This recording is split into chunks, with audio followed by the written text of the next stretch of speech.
विवाह पंचमी मेला देख अहाँ जनकपुर चल जाओ। जनकपुर में देखबे एक बात अलाउंस में 24 घंटा एकटा न एकटा हड़ल्ले रहत, अलाउंस होते रहत। आ हेरेते के लिए अधिकांश तो भारत से गल रहे, ओठाम जाए तो मोबाइलो काम के नहीं छोड़ दे। ओना तो नेपाल से आयल रहे सेहो हड़ायल रहे, तो ओठाम अलाउंसमेंट सुनियो। ओना ओठाम अलाउंस कर के प्रकार से सिस्टम रहे कि जे उ सब अलग अलग समिति सब बाजा लगा के रखने रहे, ठामी सेवा समिति अलग अलग जगह पर। तो शायद ओकरा सबके मुँह दुखा गल रहे, बजतबे या जे हो तो डायरेक्टे जे कोई कह गेले कि जे हमर ई हरा गेले ना, तो ओकरा माइके पकड़ा दिला।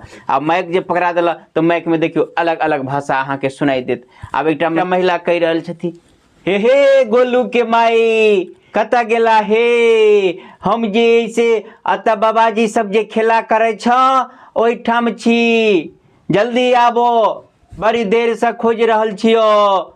बूढ़ी माता कहे, फूलमंती देवी हमरा सबके छोड़ी के कहाँ चल गेलो?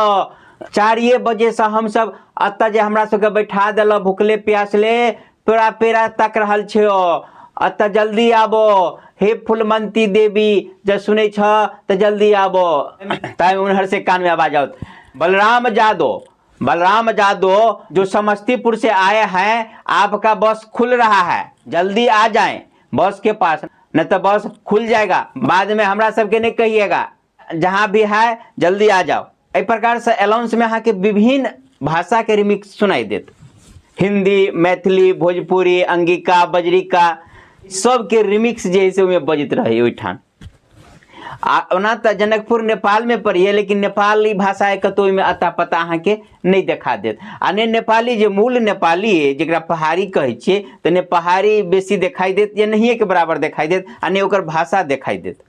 कि एक तो ओठाम जे गेल रहिए जतेक अधिकांश तो जैसे भारतीय रहिए या फिर जे भारत से जकर पूर्वज पहले से चल गए उ सब रहिए, तो सब भाषा के रिमिक्स ओठाम सुने के मिलत। अभी तो भेले अनाउंसमेंट के बाद आप देखियो विवाह जे खत्म भेले तो सब दौड़ल स्टेशन पर।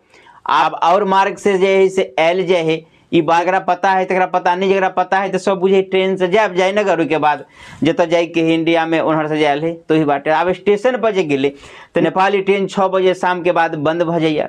अब लोग सब तो जना जारी है की करते, तब जैसे स्टेशन पर तोड़ फाड़ नहीं करे द्वारे स्टेशन घर के ग्रिल सेहो बंद कर देने रहे। अब लोग सब जैसे एक सीढ़ी तक पर पूरा जाम के नहीं, कतौ जैसे पैर रख के जगह नहीं, हल्ला कर रहे कि जल्दी से ग्रिल खोलू।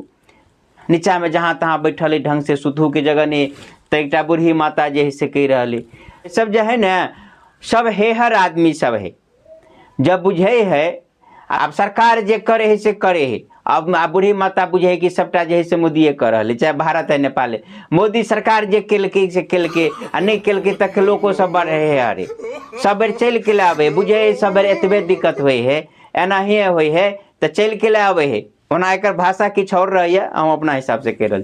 वही बगल में बैठल एगो दोसर महिला से कह रहे, अहाँ ये दाई तो अहाँ केना बुझे कि सब बेर एना ही दिक्कत हुई से, हम सब बेर अबै छी कि दोसर पुरुष बगल में बैठल से कहे हैं, तो दोसर के तो कहे कि लोग सब है हरे सब बेर तकलीफ हुए है दिक्कत हुए तो सब बेर चल के ना आवे है। तो आन लोग जे है से कोई 5 साल पहले है, कोई 10 साल पहले, तो बहुत लोग पहले बेर आयल है तब ये बात बुझल कि ठाम दिक्कत हुई।